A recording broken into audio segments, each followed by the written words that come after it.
ఉమ్మడి ఉభయ గోదావరి జిల్లాలో పట్టభద్రుల ఎమ్మెల్సీ ఎన్నికల హీట్ కొనసాగుతోంది. ఈ ఎన్నికలను అటు ఉద్యోగ సంఘాలు ఇటు ప్రభుత్వం ప్రతిష్టాత్మకంగా తీసుకుంది. దీంతో ఎన్నికల షెడ్యూల్ ప్రకటించిన దగ్గర నుండి సార్వత్రిక ఎన్నికలను తలపించేలా ప్రచారం కొనసాగుతోంది. అభ్యర్థి ఎంపిక దగ్గర నుండి ప్రచారాల వరకు అన్ని తారస్థాయిలోనే సాగుతున్నాయి. ప్రస్తుతం కూటమి ప్రభుత్వ పాలకుల దృష్టంతా ఈ ఎన్నికపైనే నెలకొంది.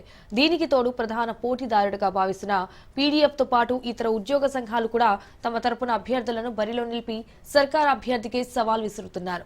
గతంలో లాగా ఈసారి సత్తా చూపుతామంటూ ప్రచారంలో దూసుకెళ్తున్నారు. అయితే దీంతో ఈ ఎమ్మెల్సీ ఎన్నిక సార్వత్రిక ఎన్నికలను మించి హీట్ పుట్టిస్తోంది.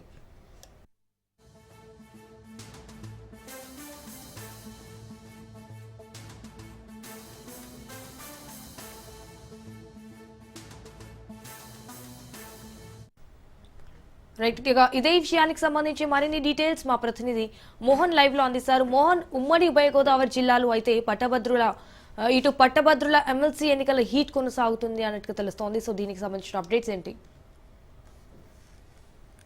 Thank you Sanjana. మనం చూసుకుంటే ఏదైతే ఉభయగా పశ్చిమ గోదావరి జిల్లా అలా ఉమ్మడి తూర్పు గోదావరి జిల్లా మొత్తం ఉమ్మడి ఉభయ గోదావరి జిల్లా వ్యాప్తంగా ఉన్నటువంటి పట్టభద్రుల నియోజకవర్గానికి ఎన్నిక రానున్న 27వ తారీఖున పోలింగ్ నిర్వహించనున్నారు.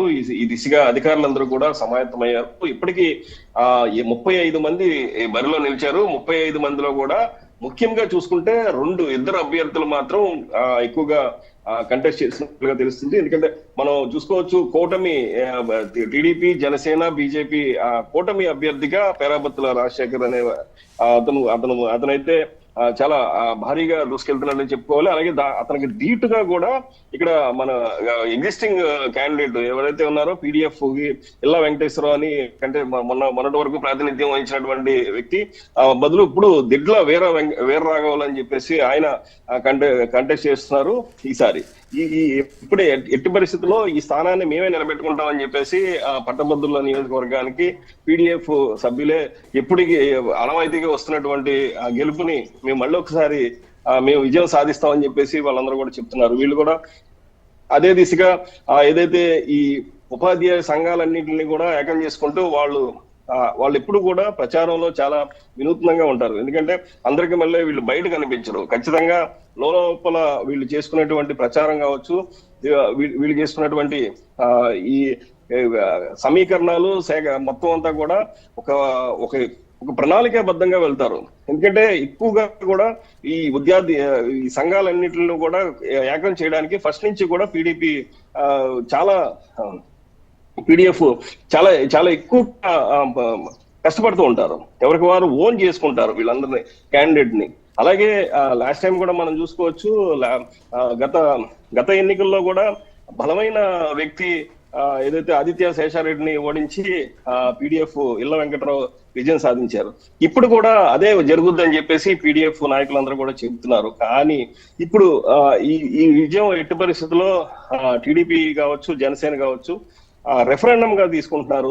రెఫరెండం అని చెప్తున్నారు. కొన్ని చోట్ల ప్రచారానికి వెళ్ళినప్పుడు కూడా ఈసారి ఎట్టి పరిస్థితుల్లో ఇది రెఫరెండం గా తీసుకోవాలి, టీడీపీ పాలనని రెఫరెండం గా తీసుకున్నారు కాబట్టి ఖచ్చితంగా అందరూ కష్టపడాలని చెప్పేసి పార్టీలు అధిష్టానాలన్నీ కూడా అంతా వాళ్ళందరికీ కూడా ఒక కార్యాచరణ సిద్ధం చేశారు. అందుకే ఎక్కడికక్కడ మంత్రులు దిగి ఎప్పటికప్పుడు దీన్ని సమీక్ష చేసుకుంటూ ఎక్కడ వీక్ గా ఉంది, ఎక్కడ పరిస్థితి ఇబ్బందికరంగా ఉంది అనే అంశాన్ని ఓవర్కమ్ చేయడానికి అన్ని ఏర్పాట్లు చేసుకుంటున్నారు. మంత్రుల స్థాయి నుంచి ఎమ్మెల్యేల స్థాయి వరకు మొత్తం అందరూ కూడా ఇది చిన్న చిన్న టౌన్స్ కావచ్చు, చిన్న చిన్న పట్టణాల్లో కూడా మంత్రులు వెళ్ళి అక్కడ ప్రచారం చేయడం అనేది మనం చూసుకోవచ్చు. ఇక వీరిద్దరితో పాటు కొంతమంది ఇండిపెండెంట్ అభ్యర్థులు కూడా, ఎందుకంటే ఇటు టీడీపీ విజయం ఏదైతే కూటమి సభ్యులందరూ కూడా ఫెయిల్ అయ్యారు. ప్రభుత్వ పాలనలో ఇబ్బంది అనేది జరుగుతుంది. డెఫినెట్ గా వాళ్ళు కాదు, గతంలో పీడీఎఫ్ అభ్యర్థులు కూడా ఏమీ సాధించలేకపోయారు. ఈసారి మాకు అవకాశం కల్పించాలని చెప్పేసి కొంతమంది ఇండిపెండెంట్ అభ్యర్థులు కూడా బరిలో నిలిచారు. అలాగే బ్యాలెట్ చూసుకోవచ్చు, మన 35 మంది సభ్యులు అయిపోయారు. ఈ 35 మంది కూడా విజయం ఎవరు సాధిస్తారనేది మరి రానున్న ఎలక్షన్స్ సమాధానం చెప్పాలి. Sanjana. Mohan, thank you for the live update.